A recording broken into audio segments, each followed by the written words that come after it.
Good morning. How are you? All right, how's Texas? Texas is Texas. Texas Oh, is Texasing. I couldn't figure out how to say it.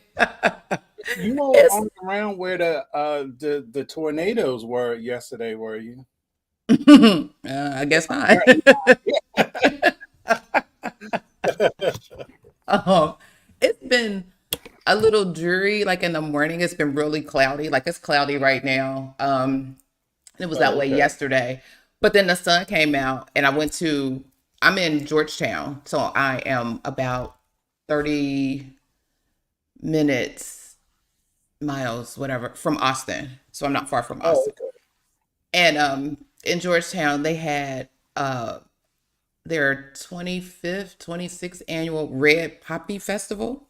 And so I went to the Oh, Red Poppy Festival last night, and it was everything I needed it to be. They had this band called Dysfunction Junction or something. So I felt like it was a play on confunction, but they were singing all of the things. I was in heaven. I'm dancing and just having a ball, okay. seeing all the people.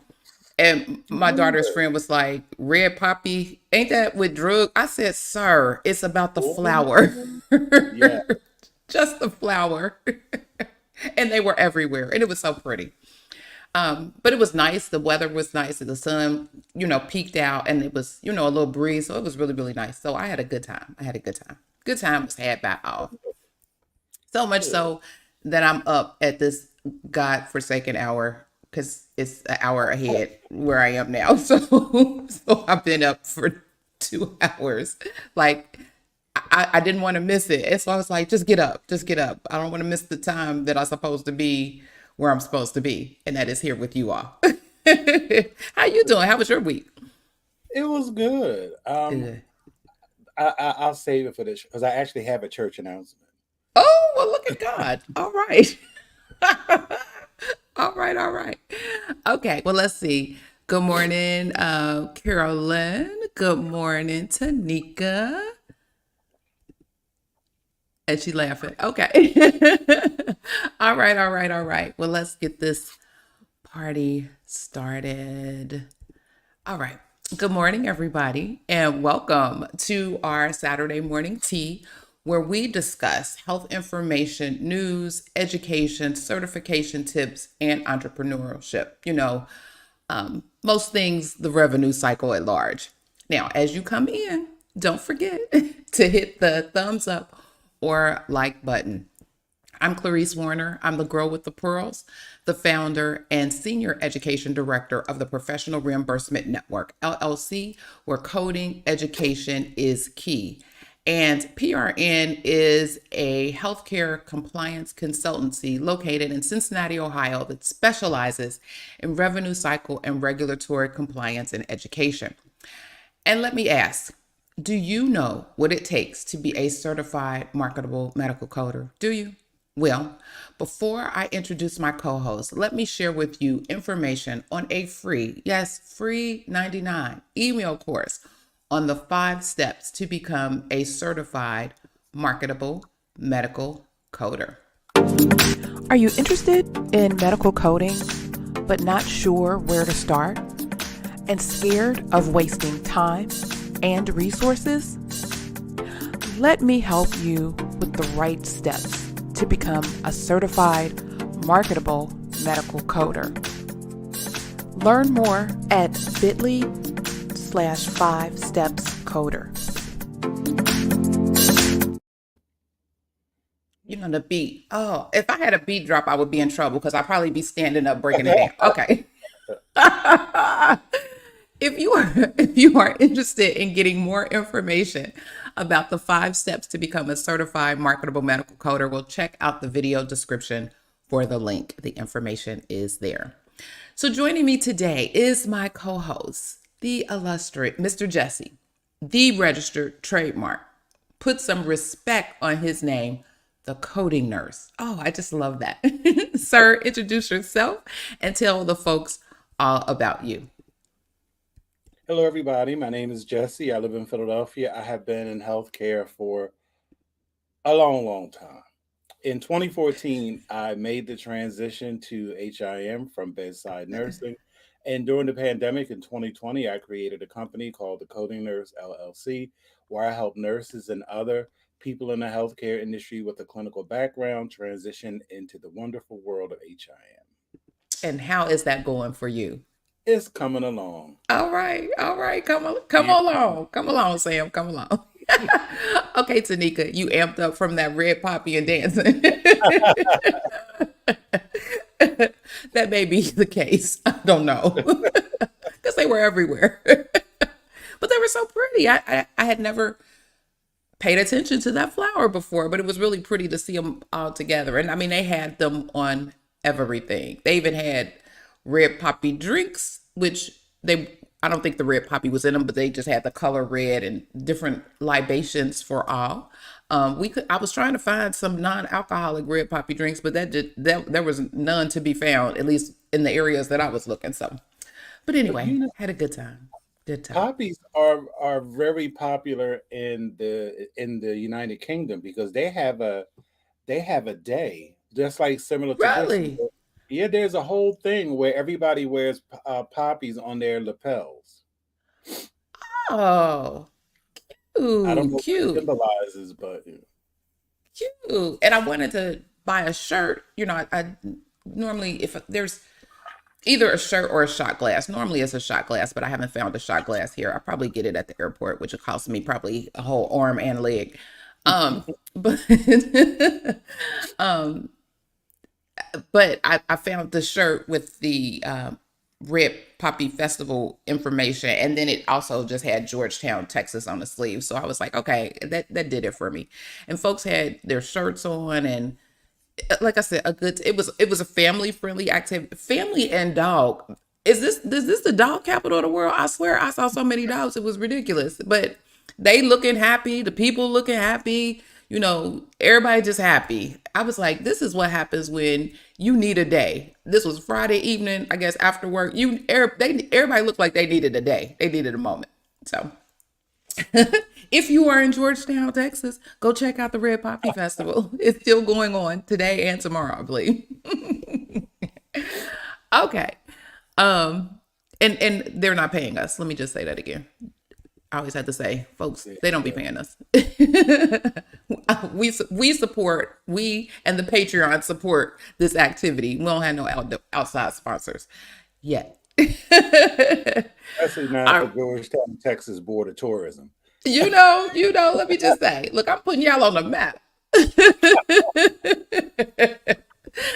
All right, before we jump in, let me remind you that you can join in and add to the conversation. We want you to, so don't be shy. Your opinion matters and is welcomed here. So friends, please use the chat. You know how it goes down. It's not the DM, it's the chat. So it goes down in the chat. If you have a question, the only thing I ask is that you put a Q first, so we know that it is a question for us and we don't miss it. So for those who are just joining us or watching the replay, today we are talking AI in medical coding, hype versus reality. But first, let us get into a little, okay, my computer want to act a fool. Let us get into a little church announcements, shall we? Shall we? We shall.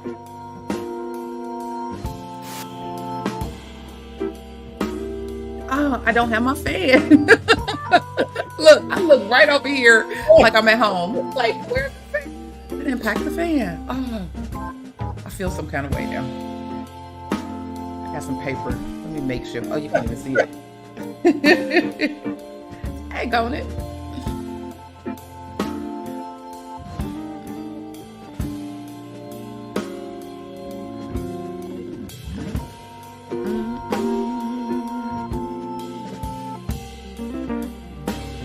All right. So this morning, church announcement. The first church announcement comes from our good friends at AHIMA. If you have been watching us, or if you are a member of AHIMA, and if you haven't been living under a rock, you should know that we have been discussing some of the changes that have been proposed, were put upon, were implemented, and just told us that we was going to do what we had to do of late. That change involved the recertification, and that 40% of all CEUs must come from AHIMA. And that meant AHIMA proper. That means anything that AHIMA put out, you can use towards that 40% requirement. Folks went up in arms, and it was beautiful to see that, there were letters written, there were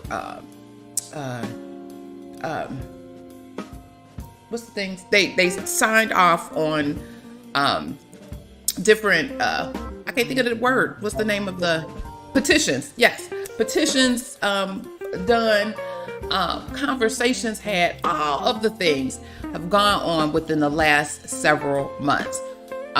So much so that initially this was supposed to be in effect for 2024.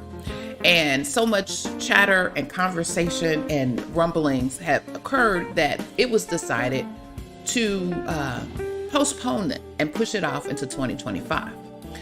Well, those of us at the component association level and our members still wasn't satisfied with that. And so we kept, because at first it was a moment like, well, they postponed this. Should we pull away? Should we? And it was like, no, keep going.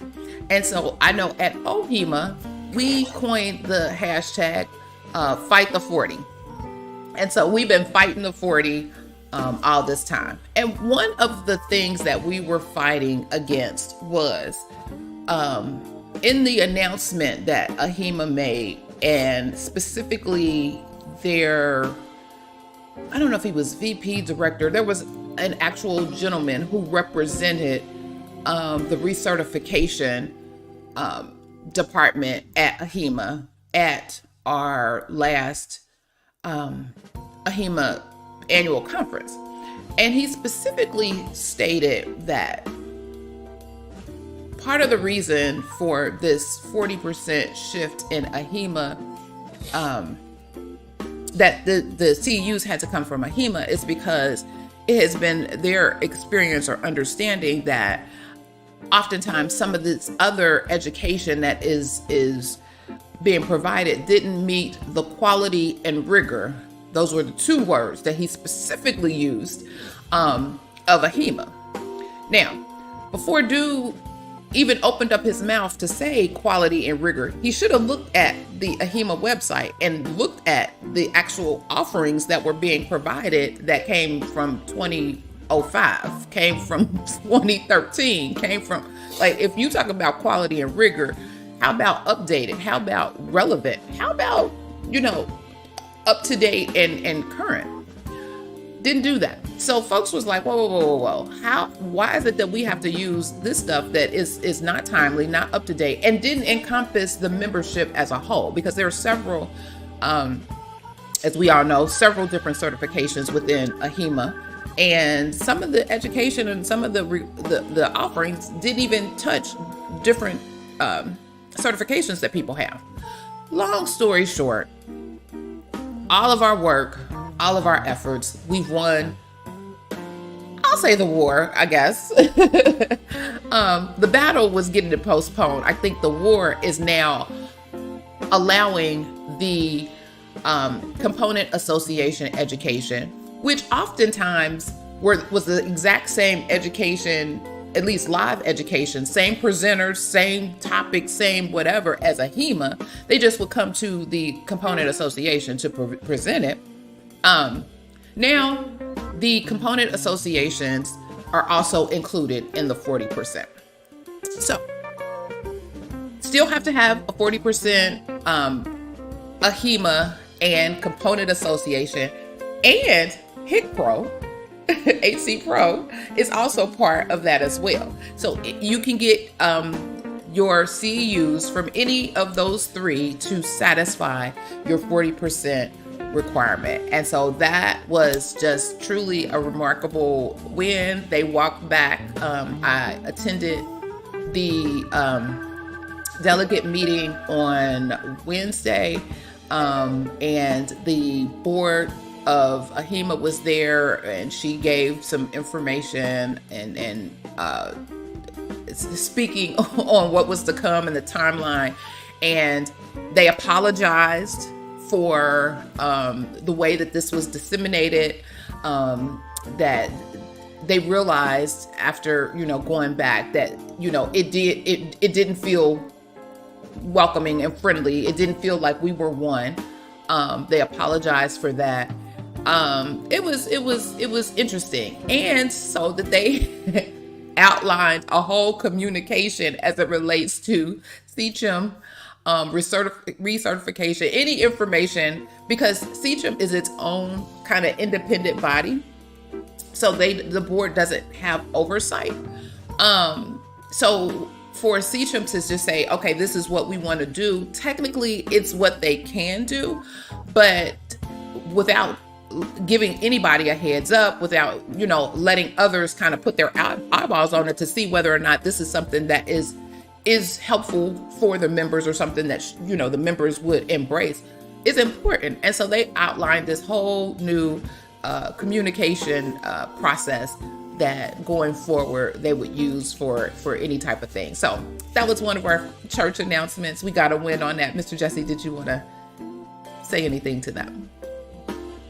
You really summed everything up perfectly, because nobody knew where it was coming from, but wherever it was coming from, I'm glad they sent it back. Like going back over there, going back. And so I knew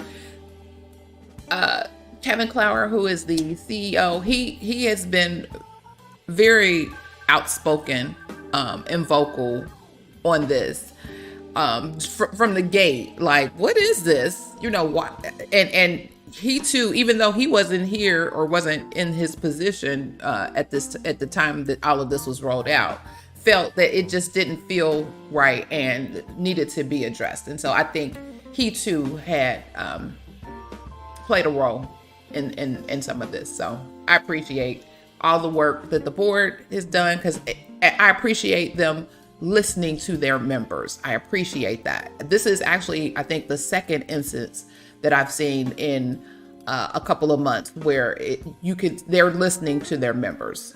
And rightfully so. You don't want to lose them. You don't want them coins to go elsewhere. So you better listen to your members. Right? Right. Exactly right. Right. Okay. The other church announcement I had came from our on the street correspondent, the Crafty Coder, and it was from there's a consumer alert on remote patient monitoring. The OIG is alerting the public about a fraud scheme that involves monthly billing for remote patient monitoring. And so people are targeting, for whatever reason, they always go after our seniors, but they're targeting Medicare enrollees through calling them, texting them, and often popping up internet ads. Our seniors are on Facebook. They love it. So they're using internet ads as well. They're stealing their Medicare numbers, other personal information. Then the scammers will bill Medicare for these services that are unnecessary or never provided. Most of them includes medical devices such as scales, glucose monitors, blood pressure cuffs, cardiac rhythm devices, and other equipment to remotely monitor for anomalies in patients with chronic medical conditions. Of course, this new treatment is beneficial for those whose condition might deteriorate quickly, where monitoring can reduce complications, hospitalizations, or death. But they are taking, they're doing television advertising as well. It says phone solicitation, internet ads, or television advertisement. And then these contacts may originate from a DME or pharmacy. And equipment may or may not be sent, or is equipment that is not FDA approved. And then billing occurs for setup, patient teaching, and monthly monitoring of the data. But the monthly monitoring never happens, but the enrollee is billed monthly anyway. So one way to protect yourself is if you receive a call from someone offering you a free brace that will be billed to Medicare, hang up immediately. Review your explanation of benefits notices to see if there's anything that's on there that you did not order or you did not receive. If unordered medical equipment is delivered, don't accept it unless your personal healthcare provider ordered it. Refuse delivery or return it to sender. Be suspicious of anyone who offers you free medical equipment and then request your Medicare number. Your Medicare number should be like your Social Security number, which a long time ago, it used to be your Social Security number. You need to treat it the same. A trusted healthcare provider you know should approve any requests for equipment to address your medical needs. And again, Medicare enrollees should be cautious of unsolicited requests for Medicare numbers. If anyone other than your provider's office requests Medicare information, do not provide it. Those of you who have seniors in your lives, please make sure that they understand this information. Tell them to guard that number just like they would their Social Security number, and let somebody know if someone is calling them or harassing them to receive that number. So that was more of a public service announcement as well as a church announcement. Mr. Jesse, do you have anything on that? And if not, you can go ahead with your church announcement. No, I think it's actually good because I've always just thought it was terrible how these companies prey on seniors. Mm-hmm. You know, and especially with technology, because my best friend's aunt, I mean, me and my best friend, we've been best friends for over 40 years now. I love that. Her aunt really watched us grow up. And now she's like, I think 85, 86. So she's in seminary. Okay. And you better do it. I tell you, so I type up her papers. So because she is, it just turns her every way but lose. So she forwards me the email. Then she writes out her paper, screenshots it, sends it to me. I type it and submit it. I love that though. See, lifelong learning. You're never too old to start anything. Whatever your that gift or that dream that he has placed in your heart. I don't wish for it, work for it at any age. I love it. I mean, one night I was working up to the deadline. Sir, I'm gonna need you to get your stuff together. You know you're a student. But I'm just, thank God I'm a fast typer. I always have been. But One of your many skills. So my church announcement has to do with the HEMA as well. Okay. Yesterday, I got an invitation to be part of their standard setting committee for the CCS exam. Okay. But I had to decline because, as we all know, you got to read the fine print. You got to. I did it last year with the CDIP, so I'm like, wow, so AHEM is just revamping all of their exams. So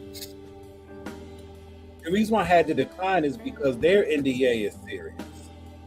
Like, I would not be able to teach coding for a year. I'm like, no. For who? A year. Here we go. Y'all gonna compensate me for the loss of for a volunteer? Okay. Look, Wow. a volunteer and 11 CEUs. I was about to cuss. During church announcements, the ushers would be escorting me out right now. Wow. Well, I congratulations on being nominated and selected as the gift that you are to our organization. Unfortunately, and did you write back and be like, "Did y'all read this? Did somebody read this?" Maybe you would have more volunteers or more people who would be interested if you didn't have some of these stipulations or some of these layers. Gatekeeping on the paper. What the hell? Well, I think that they honestly, like, I can't even fault them because I can. They do it for exam integrity, because if you have the actual exam, which you will, that's what you do. You evaluate the actual exam. So You could be biased. And right, so I get it. I do understand. it's just But you need to vet your people and don't have unscrupulous people who, well, that's a whole other conversation. long story short, you ain't gonna mess with my paper. That's That's what right. you're not gonna do. So I was like, thanks, but no thanks. Oh Lord. Ah. Well, again, congratulations on the selection, and congratulations on holding on to your coins. How about that? Exactly. I got to. All right. So let's get into the tea spilling today. We got a lot of folks going on here. Let's see. There was a question. Oh, good morning. Good morning, Crafty Coder. Good morning. Thank you for your PSA. Good morning, Lee Love. And Lee Love had a question. Already answered it. Okay. Can I code from home after I finish my course from Penn Foster? Is there still a market for nurses who code? Don't come on here with that nursing stuff. No, okay. Y'all gonna start my day all the way left. Okay. Ooh, child. Okay. Yes, I'm glad they changed from social security number. Let's see. Congratulations, Jesse. I guess I understand, but not teach for a year. That's a bit much. Yeah. Like a whole year? Really? I don't know. I'm thinking, is there some other type of way that they could do that? Pull that off? I don't know. But anyway, so today we want to get into this article that I got from, I don't know, Becker's IT just seems to be in my inbox. I think I get a whole bunch of Becker stuff. I think I get something with the hospital CEOs. I get something with revenue cycle. They got a whole bunch of stuff in one. I need to research Becker's. Right there. Like they have some. They either have a lot of alerts set up, or they got some really good investigative people working for them, because they out here in these streets. Do you hear me? On all ends. Yeah. I'm like, wow. So this one came from the Becker's IT. It's from Naomi Diaz, and it was large language models are poor medical coders, and it was a study. And this study was let's say that was. So I looked at her article was relatively short. She just gave some information, but then I went further. I kept digging, got to the study, and I needed to see the results and the stuff in the study. You know, I had to put on the whole research and analysis piece of my training to see, well, what did they talk about? What did they ask? What did they do? Now, part of this study I didn't understand, and maybe it was just I don't understand why they was looking up ICD-9 codes. That part I'm still confused about. Why? Darn near almost 10 years later. Like, Why? I don't understand that part. They did look up ICD-10 and they included CPT codes. And I think this is the first time I've actually seen, well, outside of E&M, because I think some folks be trying to do things with E&M. It was the the first time, again, outside of Enum, that I've seen like CPT codes in the mix. But basically, they found they gathered more than 2,700 distinct diagnoses and procedure codes from a year of routine care at Mount Sinai Health System. And then they then utilized descriptions for each code to trigger models from OpenAI, Google, and Meta to produce the most precise medical codes. The codes generated were then compared with the original ones, and any patterns and errors were examined.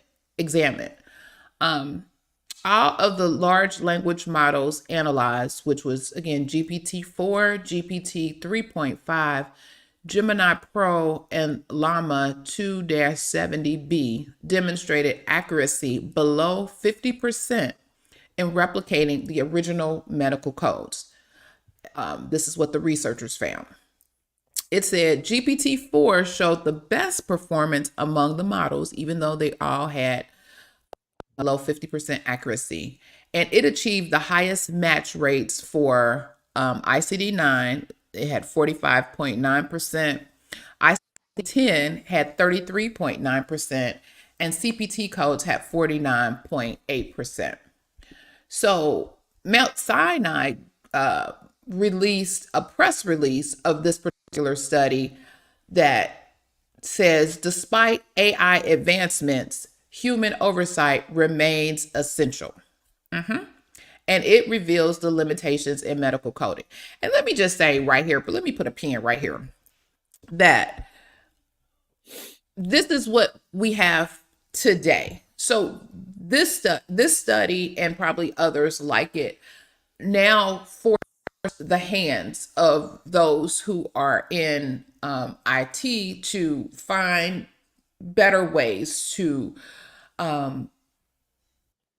expand the machine to do some of the coding. So again, where we are today and what we have today. And so having the knowledge, and I don't think there has been a study similar to this. I think most people just talk about AI is doing the thing and it's coding for us and it's the greatest since sliced bread and all of the things. But this one just really says, wait a minute. And Mr. Jesse, you hit it on the head. I always know to come back to our Saturday morning tea episodes, because you always say they ain't ready.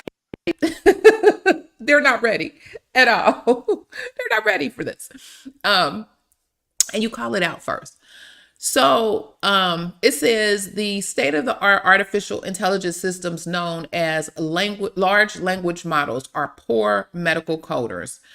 According to researchers at the ICANN, School of Medicine in Mount Sinai. Going on to say the same thing that she said in her article. There was something that I wanted to say. It says their findings underscore the critical need for rigorous evaluation and refinement before deploying AI technologies in sensitive operational areas like medical coding, says the study corresponding author. Ali Soroush is an MD, MS assistant professor of data-driven and digital medicine and medicine. He does gastroenterology at Mount Sinai. It says, while AI holds great potential, it must be approached with caution and ongoing development to ensure its reliability and efficacy in health care. It says one of the potential applications for these models in healthcare, the healthcare industry, says the investigators, is automating the assignment of medical codes for reimbursement and research purposes based on clinical text. It says previous studies indicate that newer large language models struggle with numerical tasks. However, the extent of their accuracy in assigning medical codes from clinical text had not been thoroughly investigated across different models. So their aim was to assess whether these models could effectively perform the fundamental task of matching a medical code to its corresponding official text descriptions. And it says the whole point of this was hopefully, again, going to automation for medical code extraction, potentially enhancing billing accuracy and reducing administrative costs in healthcare. But this study says they're not ready, not at all. It says the researchers caution that the study's artificial task may not fully represent real world scenarios where LLM performance could be worse. Those folks who are out there, and I've heard some folks say, "Oh, we're on the bandwagon, and we're trying to use these models to assist in automated coding." Yeah, I might want to have a seat. Let me take some tea. And Mr. Jesse, please jump in anytime. Well, I don't know what well, I do know it all, because all of this is centered around money, period. They are trying their darndest to save on staff, and they're trying to quote unquote increase productivity, but you cannot, because the thing that's keeping them um from it being more effective is something called coding guidelines. Mm, And they have to be able to incorporate that, because right now, basically, for real, all large language models is a big search engine. yes, and they didn't. This study did not have that. They didn't incorporate that. Right, because they don't know how to yet. But once they do, it will be a game changer, because Mm-hmm, right now it's almost like you can only do like a one level search, but it mm-hmm, can't go above that. It can't, okay, well, how does this relate to that? Or you have to put mm-hmm, this with that. They mm-hmm, they can't do it right, mm-hmm, right now. And that's what's going to keep us employed. mm-hmm, Because what they will end up doing is they're going to end up starting to change the language, because mm-hmm, what they do in data is whenever you have a document, or wherever you have any kind of information that you need to analyze, you have to do what you call clean the data, and you have to do another process to clean it. So that's what they're going to start. My next prediction is you're going to start hearing cleaning the data when it You comes to. heard this first. You heard it I'm first right telling here. you, because that's what they're going to do. They're going to need somebody to go and look through to make sure that it is what it's supposed to be before you Mm. can submit it. That's all. So they came up in the study. Um, they did a total of 7,697 ICD-10 codes, 15,950 ICD-9, or I'm sorry, the first one was ICD-9 codes, 15,950 ICD-10 codes. See, I can't even say ICD-9 because nobody used that. Anyway, and 3,673 CPT codes were extracted. And basically, their conclusion was all LLMs performed poorly on medical coding querying, often generating codes conveying imprecise or fabricated information. LLMs are not appropriate for use on medical coding tasks without additional research. Um, the one thing it said, it says large language models are deep learning models trained on extensive textual data capable of generating text outputs. They have shown remarkable text processing and reasoning capabilities, suggesting that they could automate key administrative tasks. However, even the best LLMs extract fewer correct ICD-10 CM codes and generate more incorrect codes from clinical text than smaller, fine-tuned language models. And so I wanted to go even deeper, and there was, like I said, I went directly to the source. I went to the study, and they had an appendix um, on here because I was like, well, what did they say? And so their prompt was Um, it says using 100 randomly selected codes from each code system, we apply prompt writing best practices in an iterative manner to develop a standardized prompt template. We continue to iterate, I that word, in a qualitative manner until we observe that the output was formatted correctly without any catastrophic errors. Their final template was, what is the most correct, and then you put the code system billing code for this description, and then they put what the script description was. Only generate a single valid code description billing code. Do not explain. Always respond in the following format. And that was the code system, and sample code. And so they found a lot of codes. I don't even want to look at ICD. Well, oh, there was something else I saw.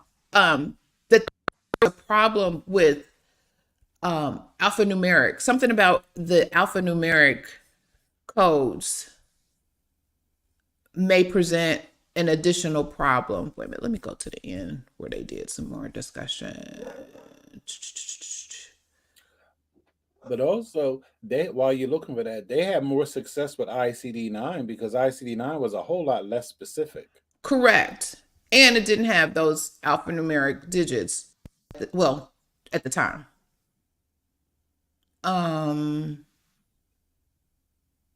Nothing in, so even if, and just going by how these things were made, and I'm sure, let me just say this, I don't know if they use coders in this study, or what have you. I think probably with the systems that they're generating now to do some of these automatic coding, I think, or automated coding, should have coders or health information professionals who have knowledge of coding, and the IT world, infuse some of the other things, because it's to your point, it's layers to this.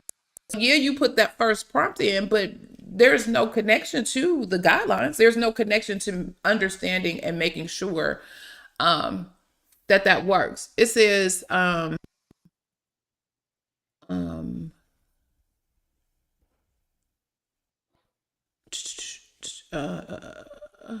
we can also focus our study and explain why. They suspect that because general purpose LLMs struggle with tasks requiring character level comprehension, such as arithmetic or word spelling, they would similarly struggle with the fundamental task of matching alphanumeric medical codes to their official descriptions. This task isolates the model's understanding of the medical codes from higher level language tasks like understanding clinical concepts. I'm about to hurt a dog. Ryder, get away from my door. Okay. I can hear the dog in the background. Let's see. Our study reaffirms. Yeah, so nothing in here. Oh, but they did give kind of their opinion. Is although the models can approximate the meaning of many codes, they display an unacceptable lack of precision and a high propensity for falsifying codes. This has significant implications for billing, clinical decision making, quality improvement, research, and health policy. And whereas we found that current base LLM struggle with simple code queries, there is an opportunity to mitigate this with fine-tuning, tool use, or retrieval augmented generation. Finally, we provide a systematic and automated evaluation approach for medical code generation that can spur the development of medical code extraction tools. So it's really good information here. And also, like they're doomed to failure because just based off of what you were reading earlier, one of the prompts where you said a single code, based on coding guidelines, sometimes you have to You don't have have a multiple single. codes. Mm-hmm. So Mm-hmm. they have to incorporate the guidelines if it's ever going to work. Mm-hmm. She said, "Come through, GPT." That's my bestie. Let's see. Will AI replace coders, you think, in the near future? Uh, Mr. Jesse already mentioned that in the near future. No, I don't. I don't agree either. Or I agree. I don't think that in the near future it's here. This study for me solidifies that. Even though I think I would love to see a study that involved coders or involved someone in the health information field, coupled with AI that could potentially prompt a different way that and would think like a coder would think, if you will. But I think the results would be the same because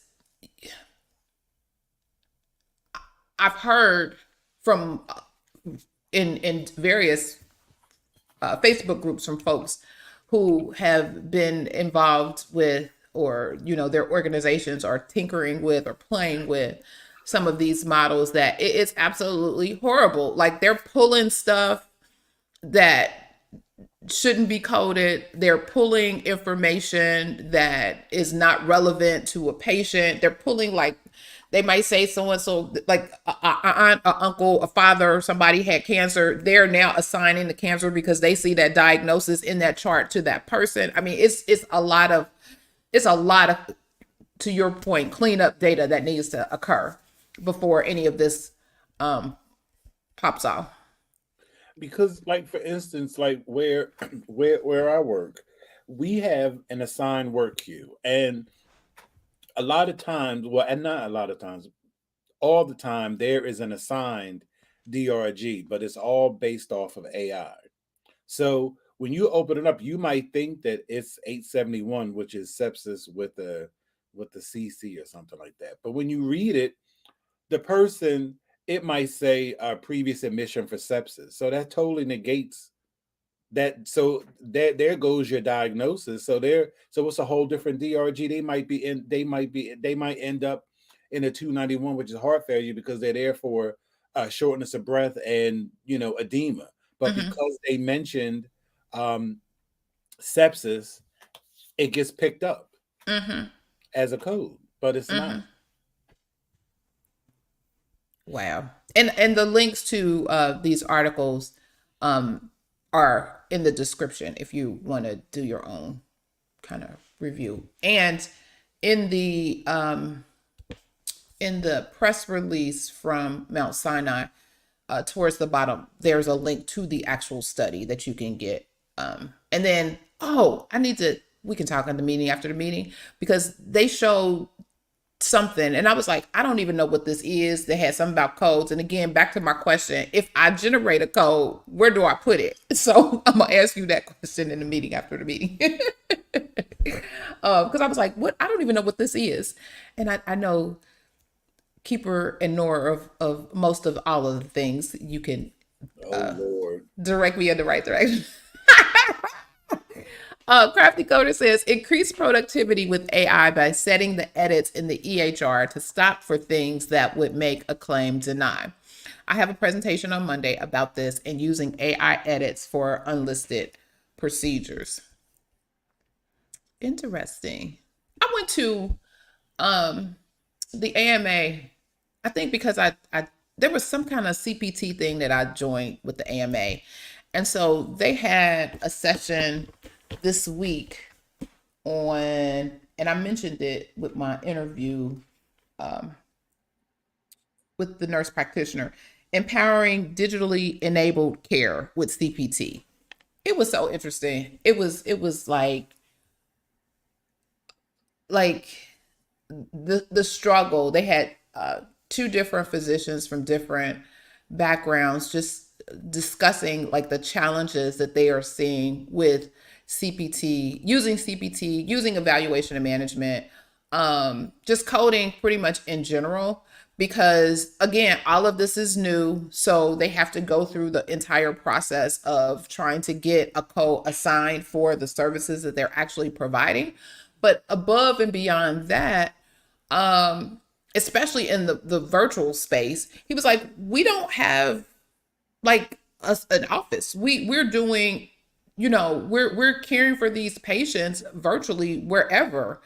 And some of these codes require, like what, maybe there needs to be a new place of service thing going on, or develop maybe. And then he also talked about, and this is where I mentioned it with the nurse practitioner, collaborative agreements, because most of those are state operated. Well, everybody in a different state, your patient in one state, you in one state, and your nurse practitioner in another state. What does that look like? How does that work?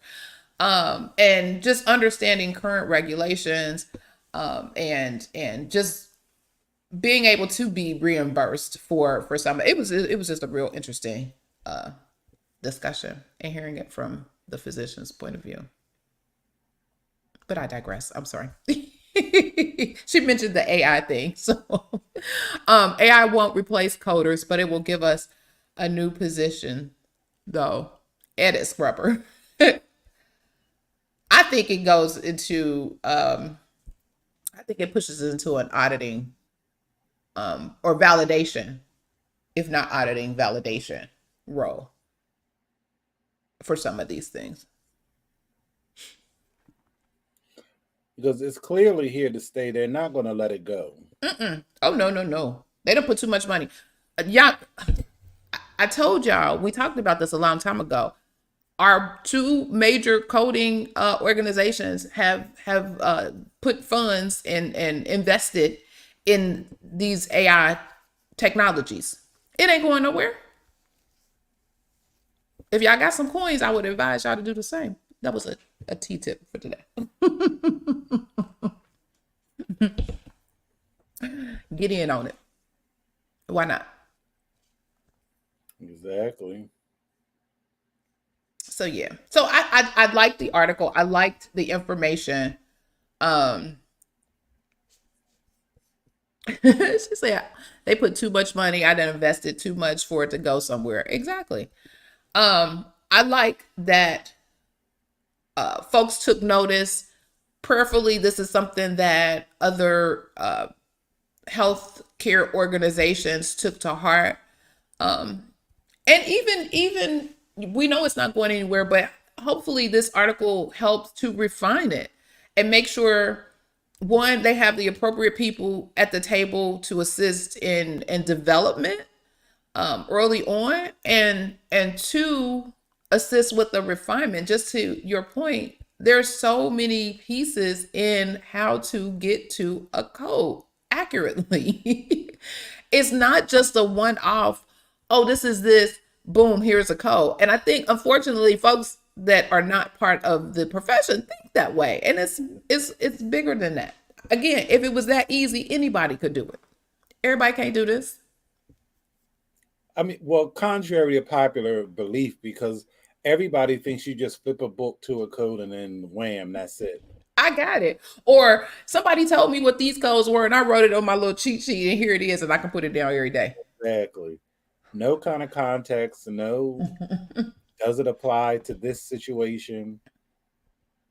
And that these patients are unique and individual. And just because they have this diagnosis that is similar to maybe all of the patients that you treat, there are different nuances. There may be other comorbidities that are going on with these patients, other diagnoses, medications that they may be taking that may impact the way the disease presents to them, which all of that information helps in deciding and determining exactly what that code set should be, because it should be all documented by the provider. So it may change what you think would be a standard ordinary code based on a diagnosis. You got to just take the whole picture into account. Bless their hearts. Because I think it ain't, this can't all be so simple. I mean, it could be if you understood what it is, but the approach. if you think that this is crazy, you should see what AI recommends as query suggestions, because that's the next thing. Like in inpatient, they're working on on AI generating queries. That's going to be a disaster. Oh Lord. Because it will, even now, like, because I pay it no mind, because they'll, if somebody has a fracture, they'll say possible query opportunity, pathological fracture, but the person, there's no osteoporosis anywhere, there's no cancer anywhere. What are you talking about? And you think these providers have query fatigue right now? You think they up in arms and y'all getting on their nerves with the queries that y'all provide now? Imagine the volume of queries that come from AI. Let Let's me, talk about that. speaking of that, but let me tell you, baby, this provider let me have it Uh Monday, oh. because the patient was almost a 90-year-old patient, came from a nursing home, had a UTI, Mm-hmm. and I saw that they had a Foley. I Okay. assumed, because I didn't even check. I just assumed that the Foley was changed in the emergency room, not initially inserted in the emergency room. Mm. But come to find out, it was initially inserted. When actually he was highly offended. I mean, highly told me I need to think and use my brain, and I'm putting an undue burden on him, Oh. on his shoulders. So I'm like, you know what? He's stressed. He is totally caught up, because I'm like, it cannot be that serious. All you do is just say no. But You you know, doing too much. Do you know how much work I got to do? Do you know what kind of production I got to provide in order to get my coins now? Sir, stop. Leave me alone. Let me be. but he ran through, and the thing is, I cannot tell you, I have been sending this man queries for a year and a half, and he has never, he's always really quick about it. And I'm like, you know Oh, what? something going on. He Yeah. may need to a check. Somebody may need to do a mental health check on Because you him. know what? I was like, you know what? I ain't gonna piss him off, because what I really started to do, because I did respond. And trust me, now, you ain't gonna be getting crazy on me. I did respond, but what I really started to do at the bottom, I started to put the EAP number. The the shade. Baby, he would Hey, have come to Philly and fought me. they've been knocking on your door like, sir, Yeah. I'm gonna need you to come on outside. Yeah. Come on, let's have a talk. Yeah. Oh my god, that is funny. Oh, Yeah, I could just tell it, like, that response was like, sir, are you serious? be like, do you need a hug? Exactly. Do you need a hug? He said, I And love a good old provider layout. I gotta keep it. I gotta keep it a buck. This is 50-plus-year-old Jesse, because had he caught me back in my day, I would be unemployed today. Maturity is such a beautiful thing, ain't it? Came out of nowhere. Can I tell you Because how you many? be reading it like, I can't tell you how many jobs I done lost behind my mouth. that I believe. That I believe. Wait, that reminds me of a that reminds me of my was it Instagram or TikTok? It might have been TikTok or something. And it was this dude, he came in, he was starting his morning, whatever. And the first email was like, per our previous email or something. And That's like, I'm like, what? He started strict like this is fighting words like yes, yeah, it was hilarious. I was like, it was like per your email, after he went through all of that, like this one really, they came for me. They really came for me, whatever. He was like, if you would have put the appropriate whatever, and you didn't even spell my name correct. And I mean, he was just going off. I was like, oh my goodness. But yeah, folks get that keyboard courage, baby. mhm. It'd be something else. But that was a cry for help. He needed some help. He needed some help. Yeah. And the thing is, and when I tell you, like, He's and they do forget stuff. Minute. Right. Today's Jesse is not yesterday's. Amen. And I really gathered him professionally. I let him know that nobody walks on water. We all make mistakes. That's right. Oh my God. Ooh. That's right. He said I gathered him professionally. All right. What'd she say? Perma is my trigger too because I'm on after that. Yes. Like, huh? What? Is this what we doing? Okay. All right. Don't come for me if I ain't come for you. You don't know what you might get. Whew. But as you said, thank God for maturity. Thank God for it. It's a beautiful thing. It's a beautiful thing. Well, again, I hope this information was something for you to chew on as we think through medical coding, as we think about not only those of us who are seasoned and been in this profession for a while, but new people. We just had a person who's going through training, new people and their interests. I mean, imagine you decided, oh my God, I found the perfect career. I found what it is I want to do. And now you get out of this rah-rah that it may go away or it may be taken over by AI. And depending on where they're getting their information, they may think that is happening tomorrow. But, rest assured, it's not. And as I've stated, a good instructor or professor or teacher will help you navigate what these waters are because they should be involved and in tune with what's happening out here in these streets and should be able to guide you appropriately. So But that's the key word, should. should. You're right. You're right. You are absolutely correct. All right, y'all. Well, this was good. This was good. Yep. Good, good, good. So again, y'all, thank you so much for joining the Saturday morning tea or checking out the replay. Was the tea spilled today? Let me know. Put your teacups up. Put your teacups up. Ow, ow. Put your teacups up. See, I have to make my own beat drop. If this information was valuable for you, help us share this message with others by sharing the video and subscribing to the channel. Be sure to follow for more information on all things health information, compliance, revenue cycle, and medical coding. And as you leave, don't forget to hit the thumbs up or like button. And you can also check out the Coding Nurse channel on YouTube.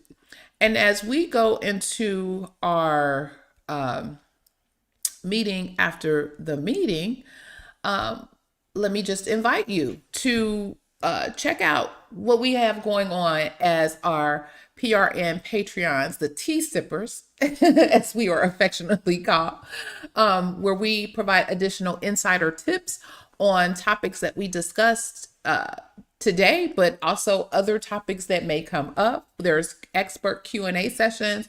There's a resource library with exclusive content and tangible items that you can walk away with to assist you in some of your career, entrepreneurship endeavors.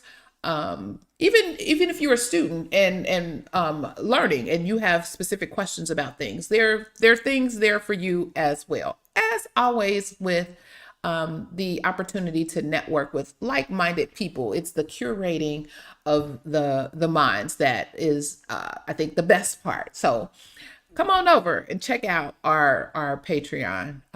You can find us at patreon.com/Clarice Warner, the girl with the pearls, and check it out. You can also find the link in the description as well. Mr. Jesse, did you have any final words before we get over to, and our meeting after the meeting is at 10:15 a.m. Eastern Standard Time. So right after the Saturday morning tea. But Mr. Jesse, did you have anything? Now, as always, it was another enjoyable, informative, and engaging Saturday morning. This is really where people need to come for their, because we have our fingers on the pulse of the HIM community. Hmm. It really does go down. Like we really have some very timely and informative discussions. We really do. And that's That's what I right. I agree. And we have so many professionals here from different perspectives. So we get different points of view as it relates to our profession. So while, we may come one way as a medical coder, we have people who are part of billing, we have people who are part of education, we have people who are part of compliance. They can give additional perspectives on where we are and what we do. So, yeah, I love it. I love the curation of the minds. It's a beautiful thing. And one more thing, and here on the Saturday morning tea is the best collaboration between nursing, coding, and billing.